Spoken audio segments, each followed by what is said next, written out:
It was night when we entered New York. The Emperor had the carriage stop before the door of an inn situated on the right and got out. This inn was of rather poor appearance. The master or mistress of the house showed the travelers up to the room on the first floor, which the Emperor took. It was a good-sized room with one bed. On the same landing were other rooms of which the other gentlemen took possession, and in one of them the table was laid for supper, which was served without delay. The Emperor remained at table for a good while. It was late when he returned to his room. He was undressed and went to bed. He could not rest quietly, being disturbed by the chatter of the inn people who were collected in the kitchen, which was separated from the Emperor's room only by a partition of boards supported by joists. It was not until a late hour that this noise stopped. All was in the most complete silence when an incident came to trouble our rest. I was lying in the room on a mattress which I had placed across the door. I was lying there peacefully when I heard the noise of men wearing boots coming up the stair. When these individuals reached the landing, they came and knocked at the door behind which I was, and even tried to open it, raising the latch. I rose at once and, partly opening the door, asked them what they wanted. They were two officers of gendarmerie looking for the Duke of Rovigo. After I had shown them where the Duke's room was and had closed the door, the Emperor woke up and asked me what the matter was. I told him what happened. The next morning, pretty early, the Emperor was dressed. The prefect, who had learned that he was at an inn in the town, sent him his carriage. He got into it, went to the prefecture. I could not go there at once, but as soon as I had collected the luggage and put it in the carriage, to which I had two horses hitched, I went to the hotel. I found the Emperor in bed in the prefect's room and Marchand with him. The baggage wagons had arrived during the night. The whole day passed very well. After dinner, the Emperor held a reception. During the evening, the city rang with "Vive l'Empereur! Vive Napoleon!" It was almost like the evening of a holiday. The next day, July 3rd, about 4:30 in the morning, the Emperor, rested by a good night, started again with the same companions going to Rochefort.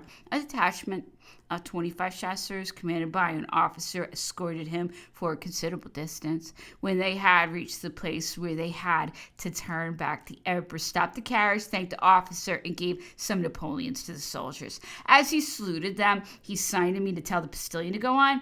We arrived at Rochefort pretty early. The Emperor stopped at the Maritime Prefect's Hotel and took up his quarters there.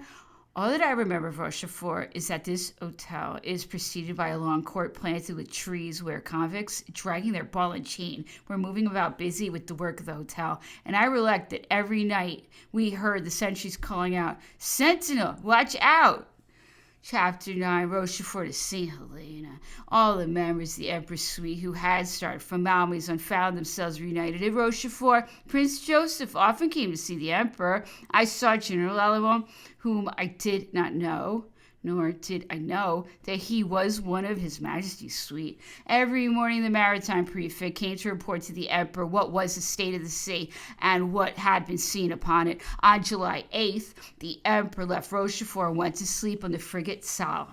That day, Novaraz was on duty. When the Emperor had gone, they gave me a sailboat, and I went to join him. The Emperor was very comfortable on board the frigate. The officers did not appear favorable to his cause. The captain was far from being satisfied at seeing on his ship the great misfortune which had come to take refuge there. Knowing the events which had just happened and foreseeing all the results which might flow from them, he thought it well to walk warily. Consequently, I think that when the Emperor decided to live on the island of X, Captain Philibert must have exclaimed, now I can draw a long breath. Moreover, the ship was extremely badly kept. It showed its commander's negligence. The quarter-deck was divided into two parts by a sail. The largest served as a bedroom for the Emperor, and the smaller was a den into which General Becker retired. It was only there that I perceived that nobody spoke out freely, as the general had ears to hear and a tongue to speak. He was an agent of the provisional government, and particularly of Fouché. On the 12th of July, the Emperor left the Salle and went to live on the island of Aix. During the day, the Emperor seemed decided to embark on a lugger commanded by Captain Besson. He had given me orders to put all the arms in good condition. They consisted of several pairs of pistols and 4 fowling pieces. one double with a revolving breech. The sailors of the ship came to get them and the ammunition for them in the evening. They also carried away things for the emperor's use, and linen, clothes, etc., for the needs of the voyage. These sailors, who were 3 in number, were accompanied by Monsieur Besson. The persons who were to embark with His Majesty to go to America were the Duke of Rovigo, the Grand Marshal, and General Lallemant. I had been chosen to accompany the Emperor as being the one who could best endure seasickness and fatigue. I was prepared. I was waiting, fully equipped, when I learned about midnight that in a family council and after mature deliberation, it had been decided the Emperor should surrender to the English.